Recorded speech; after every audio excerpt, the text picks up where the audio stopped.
কি শুরু করেছিস প্রত্যেকদিন? অফিসের কিছু বুঝছিস তুই? দেখ সকাল কটা বাজে আছে, তো দাদাবাবু তো অফিসে যাবে নাকি?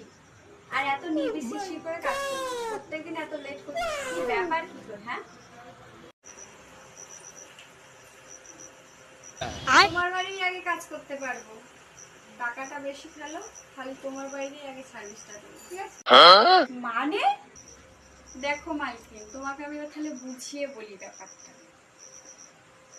কালিদা আছে, উনি দেয় আমাকে মাস গেলে 15,000 টাকা। তাই প্রথম সার্ভিসটা ওনাকেই দিই, সকাল 5:30 থেকে।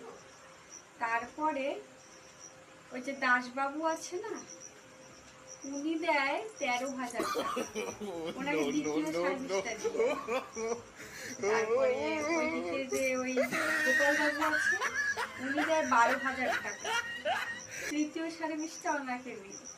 আর তোমরা তো 10,000 টাকা দাও, তাই জন্য লাস্ট সার্ভিস তোমরাই পাও। কি করা যাবে, টাকা বাড়াও, পাবে প্রথম সার্ভিস।